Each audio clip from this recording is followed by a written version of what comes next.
Ubukele imbadu uthe zava kamnandi eqaleni kwami ndinosisibukiwe Twane. Uyamazi kumculo wezokholo. Sesuka kuqela elikhulu elifana neJoyous Celebration. Kodwa ke sake sinqokole naye sive into ba wenzani ngoku. Sisibukiwe masikwamkela. Enkosi bhuti wami.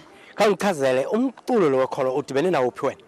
Umculo wokholo ngisuka nawo kude kahle. Ndingathi lento ndizalwe nayo. Ndirealize kahle xa ndisesikolweni high school ukuthi hayibo ikhona uThixo umuntu ayibeke kum. Like ukubona izinto xa nizenza ningabantwana sometimes niyenzani ngathi niyadlala kanti ikhona into so lento ngiqale ngisuka nayo kude ekuzalweni plus nasekhaya ke umama unayo notata unayo enkonzweni kwavele kwabawese. Wawucula gqithi wena pha ezilayinini ne pha kwi-assembly. Kakhulu bathi xa ngingaculanga sibethwe sonke isikolo. Uthina apha Ndiyakuxelela. Alright. Khasichazele ke wadibana negirl wacula professionally yenzeke njani leyo? Ndithe ndicula kwesinye isingcwabo besisigugu lethu. It was 2003 if I'm not mistaken. Ne-group yam engicula nayo xa ndilapha eCape Town, group yam yakudala. So besicula kweso singcwabo kanti kweso singcwabo kukhona ubhuti bebembizo Lazarus Sadrop isenemi yakhona. Kanti lo bhuti lowo uye wathacheka wathi no lento le ayikakazi bekhona kuJoyous bayayidinga ukuthi bekhona kuJoyous. Then wafonela boBhutshabu wathi hey madoda ngicela nihle nizomamela, listen to the voice. That's how I started with Joyous Celebration nokucula professionally. Uthini napha kum upha kubo ubukhonze ixesha elingakanani ube nexesha elingakanani pha kuJoyous? Ndiye ndaba ne6 years neJoyous. Wow. Ngoku wasithabatha njani isigqibo soba ube wedwa uzimele geqe?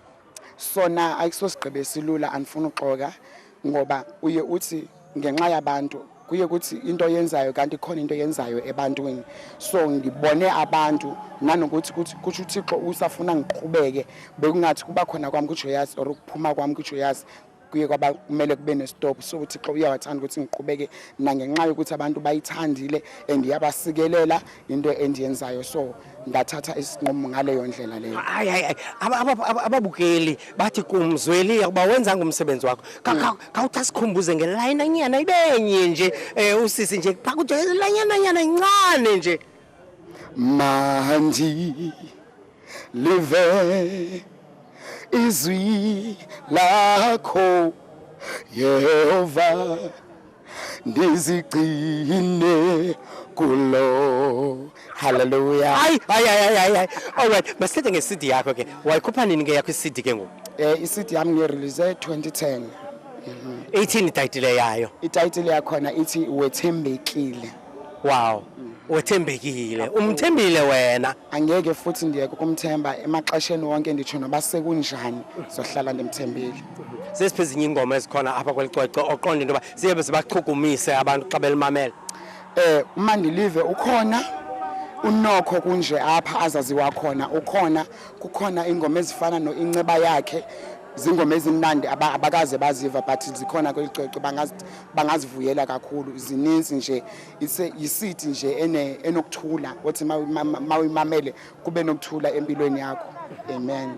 Nkosi kakhulu sisiwami sibukele sitsho sithi abaphulaphule nababukeli mabakuxhase bathenge licwecwe lakho ukwenzela ba uzokwazi ukukhula nawe.